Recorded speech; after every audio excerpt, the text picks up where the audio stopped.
Jonathan Dickinson State Park, as so many of you know so well, is a Florida state park and historic site in Martin County. Tonight, a proposed plan to develop and design golf courses has raised some eyebrows. Wow. Can you believe that in 2024, our Florida state parks are being threatened by developers who want to build golf courses and pickleball courts? I'm really no expert on this subject, but what I do know is that I love the outdoors. I love our Florida state parks. I love hiking, I love kayaking, paddleboarding. And as a creative, I wanted to do something about this. So I reached out to my friend Benji, a Florida-based conservation biologist and all-around incredible human. I grabbed all my camera gear and headed straight to Jonathan Dickinson State Park. Here's what Benji has to say about this situation. Jonathan Dickinson State Park is such a treasure of the Florida State Park system. This is a place that 20% of the over 10,000 acres that is preserved and managed here is this globally imperiled ecosystem called coastal scrub. And that's where we are today. This is one of the most ancient landforms in the state of Florida. It also extends all the way into the flatwoods and the marshes and the glades that ultimately extend to one of only two wild and scenic rivers in the state of Florida, and that is the Tallahassee River.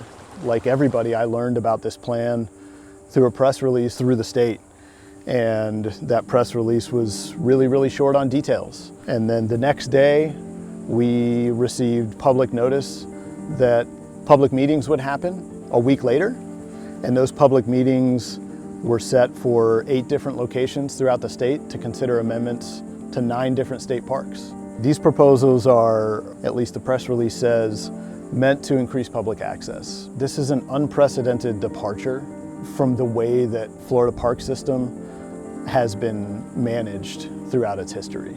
The environmental impacts of specifically what's proposed here at Jonathan Dickinson State Park would be nothing short of devastating. There's no way to walk around that. When you look at the maps of the proposed improvements, which is 2 18-hole golf courses and a 9-hole golf course and associated amenities. So we are standing in a place where within a 20-mile radius, there are 69 golf courses. And we all know that golf courses come with golf cart paths, extensive irrigation. These areas are our microclimate deserts in wild Florida. Placing a golf course on these lands would irreparably change them, and it would take away the opportunity for not just people who live here, not just members of our community, not just visitors that come and boost the tourism economy. This would take away their opportunity to understand what wild Florida really is. I would be devastated if Jonathan Dickinson would be turned into a golf course. A few years back, I started a kids conservation club called EOS Scouts. We've gone to the Fire Fest, we've kayaked on the Tallahassee River, we have explored the trails, we've looked for scrub jays, we've explored the Hope Mountain Observation Tower, and it has been so cool. The alleged goal is to make these parks more accessible to people, but in actuality, what is happening is the complete opposite. The management plan amendment, it specifically states in there in the action items that the state is going to leverage existing developed and impacted land and adjacent uplands to build these golf courses. And I think what they're probably talking about is here, especially in the eastern portion of Jonathan Dickinson State Park, this was a former Army establishment in World War II. It was called Camp Murphy. But that was decommissioned actually before the war ended. And these rolling hills of coastal scrub have spent the last 50, 70 years reestablishing themselves. And so there's relics of this disturbance. You can see it throughout these rolling hills. You can see some concrete walls and some concrete foundations. But just because those relics are still there doesn't mean that this isn't a thriving coastal scrub habitat again. And the animals are telling us that. Right next to where we're standing, there's a gopher tortoise burrow, right next to this boardwalk. And the gopher tortoises are a state threatened species. They're threatened because of habitat destruction. And another animal that calls this coastal scrub home. And specifically, we know from monitoring that Florida scrub jays inhabit this coastal scrub where these golf courses are proposed to be developed.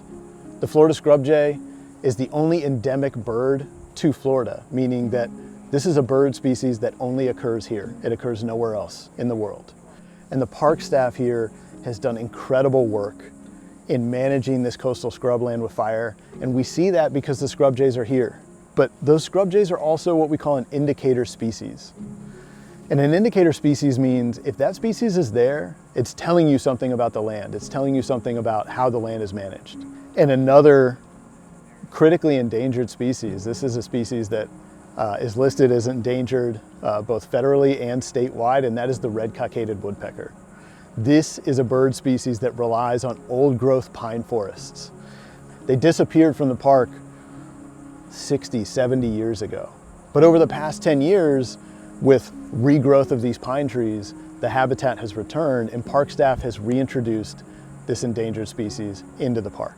And the western golf course targets a central coastal scrub ridge that runs through the park.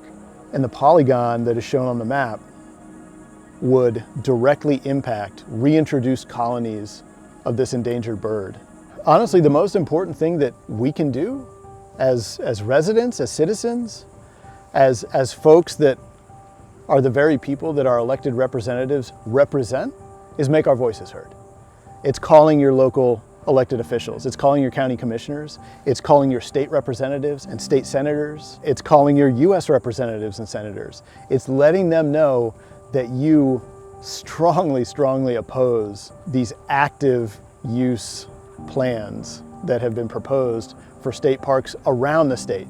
If you're somebody watching from outside the state of Florida, but you love to visit because you love wild Florida, then write those same state officials and make your voice heard. What is being proposed is completely antithetical to what they have stated the goals are. And what is being proposed through pickleball and disc golf and the massive golf course complex that is proposed here at JD State Park, that is not increasing public access. Increasing public access is providing funding to maintain this boardwalk that we're standing on, that is decades old and needs to be refurbished. The tower here on Hobe Mountain, this iconic place, the highest elevation in South Florida, it's been closed for 2 months because it's unsafe for people to be on the top. So expanding public access is providing the funding to maintain and improve these facilities. It's expanding bike trails and paddle trails and hiking trails. It's expanding ADA access so folks with mobility challenges can experience wild Florida too. That's what expanding public access is.